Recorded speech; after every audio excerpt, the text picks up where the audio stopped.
components for cleaning and maintenance is extremely important. One of the advantages at EBR-ll that contributed greatly to its operating reliability is the fact that with this leaky primary loop in the tank, you could easily remove a pump or say a pump and reseat it on a seal that was itself leaking back to the primary tank. So there were design options to facilitate maintenance that turned out to be quite important.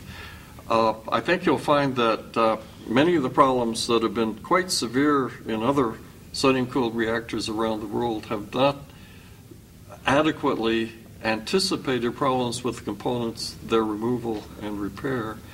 Very important in design, as people said. I'd just like to hear some comments about this one issue of sodium cleanup, cold trapping and other things. Quite a bit of experience, a lot of lessons learned in that process. Our experience with sodium cleanup, typically, but most of the cleanup was done by what was called a cold trap. This is essentially a loop off the main system where you draw the hot sodium and cool it down below what was called a what's the word? Plugging temperature. We would cool it. Okay, sure. Okay, we principally use cold traps to cool the EBR-ll sodium. There's what's called a plugging temperature, which is essentially, for a cold trap, the point at which you've cooled the sodium enough that it starts to solidify, that these impurities start to come out of solution. Typically things like sodium oxide, you cool the sodium down to the point where these start to crystallize, and you run the sodium through a trap that filters those out. In regard to cold traps, specifically the primary cold traps that are located in the primary purification cell, the initial traps were like had a 500-gallon volume. And the problem with this large volume is the fact that you could build up high radiation levels, and it made it difficult to do maintenance in those cells. What we have found, it was more important to have a smaller cold trap, because the problem with the larger cold traps, you couldn't utilize the volume that was available for trapping impurities. And the radiation levels would get so high it was difficult to do maintenance. But consequently, we installed 100-gallon size secondary cold traps in the primary system. These traps are more efficient in removing sodium impurities. You could utilize the volume more fully, and it was easier to handle those smaller cold traps. So I think the designers, when they design cold traps, they need to consider what the radiation levels are going to have on the maintenance of those items. A particular problem that we had to address was in operation with failed fuel, we'd have a lot of fission gas and fission product release to the sodium, and inert fission gas released to the cover gas. A lot learned there. I think, Ken, weren't you involved in the cover gas cleanup system as well? Yes. Maybe you could comment about how that system was put together and worked. Clarify what specific part of just this would be useful here. Oh, I think just your experience about how easy it was to trap the inert gases that were released to the cover gas. Other issues. Well, the cover gas cleanup system was actually a fairly complex system, and there's a lot of different issues. It had two different functions. One was to remove sodium from the cover gas, and to remove other impurities, fission gases in particular, And also another function was to concentrate the ratios of fission gases that were released during the planned run beyond cladding breach experiments, so that the ratio could be identified to a specific fuel assembly or a set of fuel assemblies, so it could be defueled, and as part of the experimental program, that was a very important program.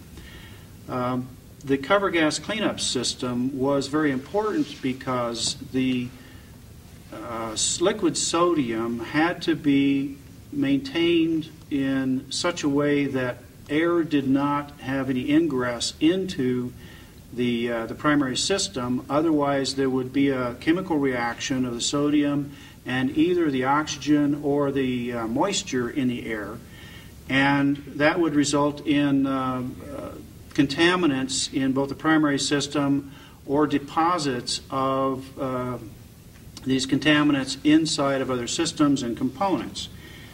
So the cover gas cleanup system had a series of components built in to remove the sodium and the sodium aerosols. And any future designers of a sodium system must consider the behavior of sodium aerosols and vapors in the cover gas system, and even within any void spaces in any liquid sodium systems.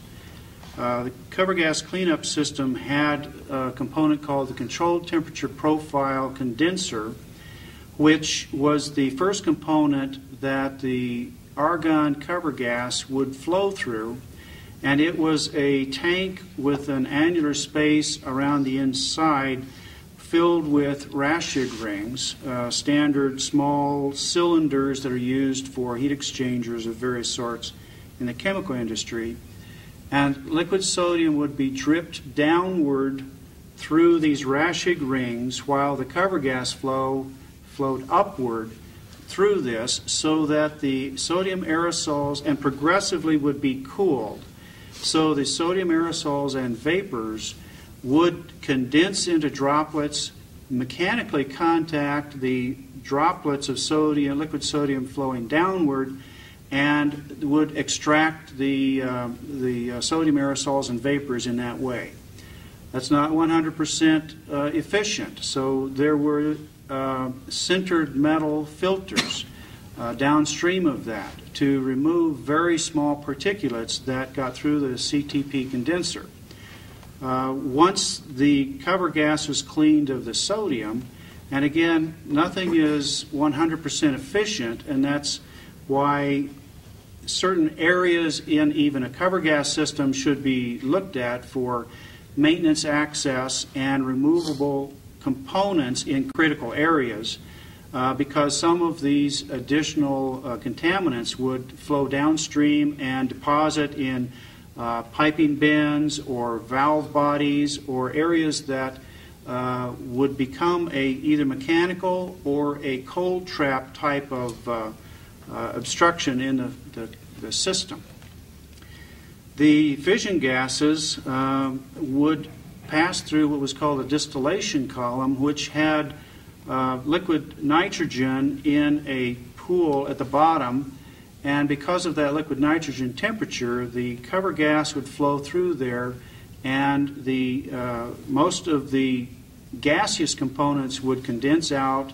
Xenons and kryptons in particular would be retained in this liquid nitrogen pool, and so the remaining